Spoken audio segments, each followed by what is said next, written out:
I was adopted. I never really knew my real mother.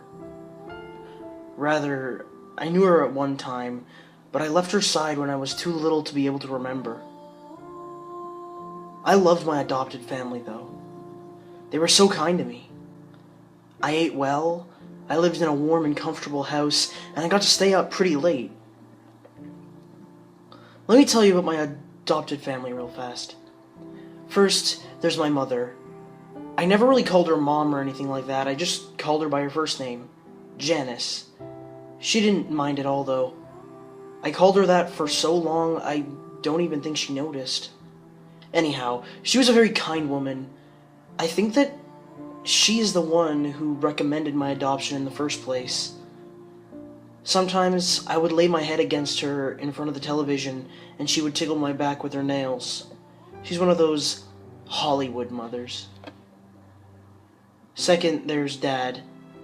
His real name was Richard, but he never really liked me much, so I began to refer to him as Dad in a desperate attempt to gain his affection. It didn't work. I think that no matter what I called him, he would never love me as much as his own child.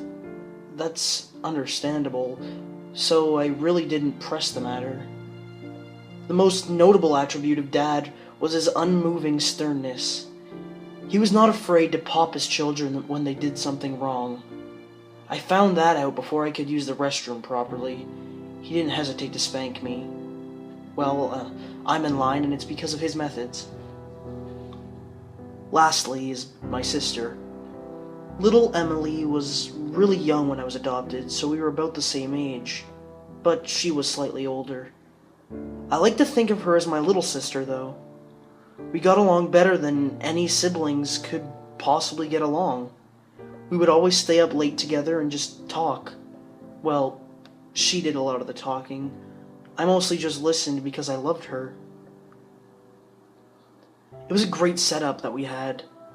We were short on bedrooms, so because I didn't want to sleep in the living room by myself when I was littler, I had a pallet set up for me next to her bed on the floor. This is where I've slept since, but it was cool with me, because I enjoyed being with her, and I had always felt pretty protected of my little sis. Everything changed on a horrible Wednesday night. I was at home taking a nap when little Emily opened the door. The sound of the door opening pulled me to a state of consciousness, and I walked from the room down the hall to the living room. This was when I first remembered it was a Wednesday. I was never really any good at keeping track of what day it was. Actually, I'll just go ahead and say it. My sense of time was horrible, but nevertheless, I knew it was Wednesday because Emily had just come home from her church's youth group gathering. She walked in the front door and hugged me, and then was followed in by Dad and Janice. "You have a good nap?" Janice said teasingly, as she ruffled up my hair. I just shook my head away and snorted in a manner that clearly expressed that I was teasing back with her. "Don't you snort at your mother like that," my father said gruffly with authority. He shut the door behind him and hung up his coat. I was clearly joking, I growled under my breath. He must have not heard me because I didn't feel him smack me. Emily then proceeded to our room and I followed. She started telling me about her day, usual teenage girl stuff, but I listened so that she would feel better. After her summary, she suggested watching TV, and I obliged and jumped onto the couch as she was going for the remote. She rolled her eyes at my little brother-like immaturity and scooted me over and sat down. The TV turned on and we watched it together until the sun went down. Emily was the kind of girl that, instead of watching cartoons and soap operas, would rather watch Discovery and Animal Planet and National Geographic. I like those too, so I didn't mind. Actually, those were the only channels that can hold my attention. So it got late and Janice walked up behind the sofa. "Emily, it's past your bedtime. Turn off the television and go to your room. You too," she pointed at me. Emily turned off the program we were watching grudgingly and stood up. She started down the hallway to her room. As I followed, I couldn't shake the feeling that something wasn't right.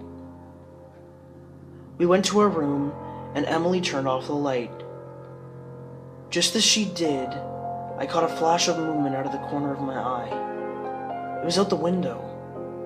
But as soon as I redirected my line of sight to where the window was no longer in my peripheral vision, what it was that I thought I saw was gone. I still remained alert, for my sister's sake. I laid there in the darkness, with nothing but the thin ray of light from the street lamp outside to illuminate the room. It wasn't much. Time and time again, I could have sworn that I heard subtle sounds just outside the window. A twig break, leaves crunching, clothes jostling, and all the while I could smell a faint stench of sweat and blood. I kept my eyes open most of the night. The sounds outside subsided, and the smell left my nose. I began to feel at ease, my eyelids closed. Not long after that, I heard a very loud crash on the other side of the house. I was up in an instant. "There's someone in the house!" I barked with extreme adrenaline coursing through me. "Wake up!" I shrilly pleaded with Emily. She did, and as soon as I saw her sit up, I ran to my parents' room.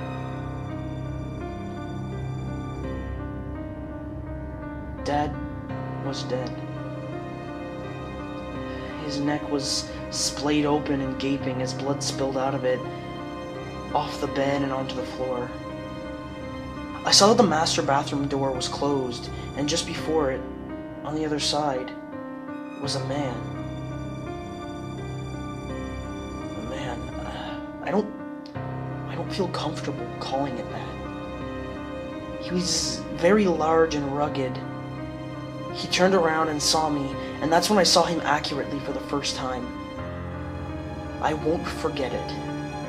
His eyes were large and beady and trapped with lust. He was styling a beard that was badly unkempt with blood dripping off. His clothes were dirty and his face was cold. Just then I noticed the same horrid smell of sweat and blood from earlier, but this time it was overwhelming. He saw me. He saw me and grinned with a set of crooked yellow teeth. That smile threw me off. I thought that I was going to die, but then he turned back to the bathroom door, completely unperturbed by my presence. I was terrified and didn't know what to do. I just yelled and cried. I watched as he shouldered through the door that was my mom's only protection. I watched as he raised the large razor that he was carrying, but I'd obviously neglected to use properly. I watched as he sliced her open and tore her to shreds. I then heard something. The last thing I wanted to hear. It was Emily's scream coming from behind me. The large monstrosity looked up from my butchered mother and stared at my little sister. I was distraught. He stood up and quickly started towards us. My sis turned and ran, and I was at a loss when he bypassed me and went straight after her. Why was she still in the house? Had she not assessed the situation and run? Apparently not. Now she was dead and I was alone. I ran after them both. I expected the man to kill her as he did the rest of my family, but I was sadly mistaken. He grabbed her by her arm and jerked her as a way to make clear that he was in control. He dragged her through the house. I was making all the noise I could now, hoping and praying that someone would come to my aid. He mustn't take her. Not her. As he passed me, I backed up against the wall and whimpered with terror. Why? He didn't respond except by putting his free hand on my head, while Emily screamed in the other and saying, "Good boy." He gave another crooked grin and a very cold, unnatural laugh. I followed him to the door where he dragged my helpless sister after him. He opened it and pulled her out and slammed it shut behind him. I'm now sitting in the house with my mutilated adopted parents, shivering and whimpering with dismay. He's out there doing who knows what to her, and I can't do anything.